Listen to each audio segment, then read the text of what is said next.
Hello people, my name is Avery Miller, and the oracles hath long predicted that a man will be born containing all the mastery needed to defeat the smuggler of the heat death, the destroyer of worlds. And let me tell you, his name was Beat Takeshi. That's right. Today, we are going to be playing and actually glitching for once, which is a surprise, Takeshi's Letter of Challenge, otherwise known as Takeshi's Challenge. Also, I'm not actually changing the show's name to Game. That was a joke. You freaking moron. I'm kidding. It's a rather famous game because of how freaking hard it is. Lots of famous people have talked about this game before, so I'm going to try to bring something new to the table, the teriyaki table.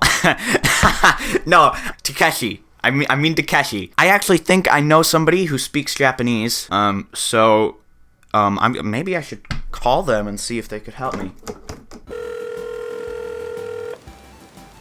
Hello? Hey, can you hear me? Hi, what's up? Hi. I had a quick question for you. Do you speak Japanese by any chance? Can you help me with that? Are you skilled in Japanese? Hello? Hey, can you hear me? Who are you speaking to right now? I don't know. Who are you? Name is... Oh my gosh. Who? How are you, Avery Miller? Trying to figure out how to speak Japanese, and I was hoping to see if I can get some help. So, any of you guys know how to help with that, or? Well, my uncle has a friend who's from China, so... Do you think he would know how to speak Japanese? Chinese? I don't know. Well, frick, we're screwed. So, this is the game, and it's a bit of a stupid game. Don't believe me? Too crazy to believe for me to be playing a stupid game on this show? Let's do some background. Mr. Takeshi is a comedian and actor, and at the time of this game being made, the host of a very popular game show entitled Takeshi's Castle. With his show being such a success, it was only natural for Nintendo to attempt to cash in by getting him to make a video game, or at least be involved in the production of a video game for one of their systems. It didn't turn out well. The Japanese gaming magazine Famitsu, I can't even pretend to pronounce any of this stuff, put the game in its kusogi category, which translates into, well, let's just say, I'm not going to say what it actually translates into because I hate swearing and I like to keep this show family friendly. She was a former fetish mod, like stage 69. You better move. Justin's creeping up on you. Justin's doing all the things he shouldn't do, so dance. He's got that sunshine in his pocket. You better watch. Dance.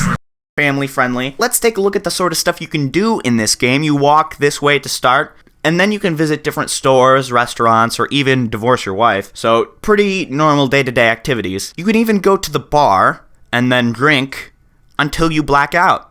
So, glitches. There are actually interesting glitches in this game, and let's get to it. The first thing I discovered was a strange thing that happens when you walk into the corner of the screen. I don't know why they're doing that. There is a rather complicated glitch in this game, a very intriguing one. If it's done correctly, it can transport you to a glitched version of what appears to be the treasure room, which is like the ending. Another alternative is to just not buy the game in the first place and not have to skip to the ending. But in order to do that glitch, you have to know another one, which is when you pause and unpause the game, it reloads the location of all the enemies, which is very handy to not get killed. But this warp glitch, though, is really weird because according to some videos I saw online about it, you have to get money from the shrub by squatting next to it and then like win a karaoke game or something and like kill an old man for a map or something. I don't know what that is about because I'm lazy and I went to this building and tried to do the glitch without even doing any of that other stuff. And would you look at that? It worked.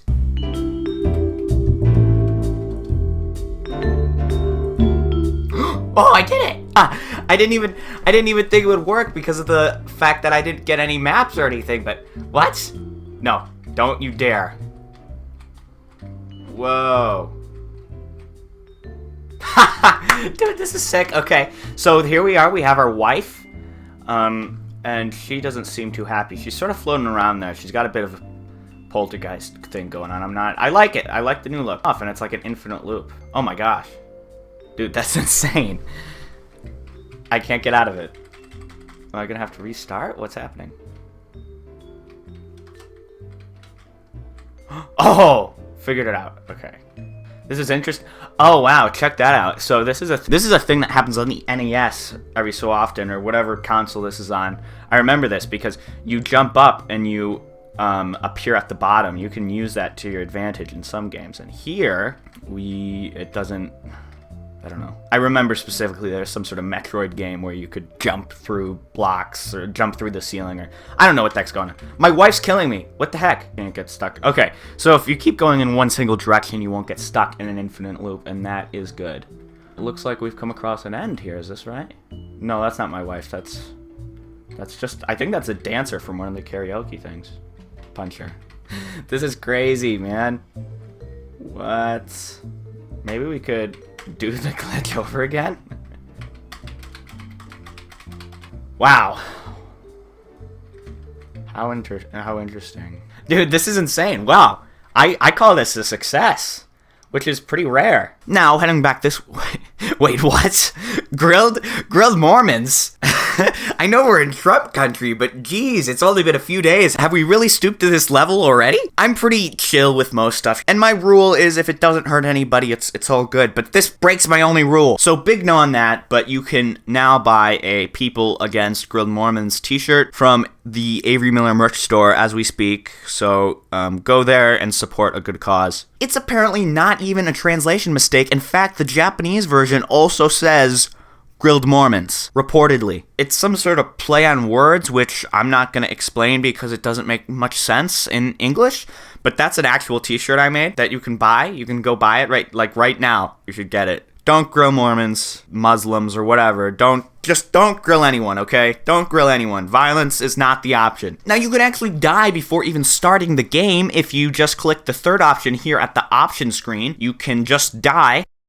And you can also just type in the safe password incorrectly and instantly die as well. That explains why one of the first images that comes up when you search Takeshi's challenge is this. This isn't even a joke. Like, this really comes up. This is a real picture. I'm not trying to be offensive. That sucks, man. If you want to play this game yourself, you can actually buy it off Amazon. And if you use the link in the description, you can support the show at the same time, which would be very nice of you. I'm dying over here. So, click subscribe to be hopefully notified to see the next Game Glitch episode, and I'm going to be trying to make a new episode every week. I'm going to hopefully be uploading every Monday, so stay tuned for that. If it's taking a super long time to make an episode, I'll post about it on Twitter, so you can go there and stay updated. Follow me on there like Ancila Van de Lees did. I saw she followed me, so I thought I'd see what she's about. Turns out she's a Dutch politician, in fact, the leader of the Dutch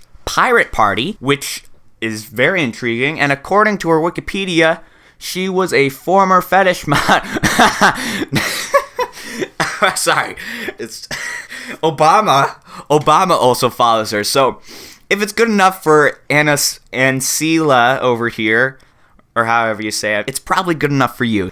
And a message to YouTube. I complained about the Creator on the Rise thing, rightfully so, last video, but I'm still pretty freaking desperate. So so please still feature me, dude.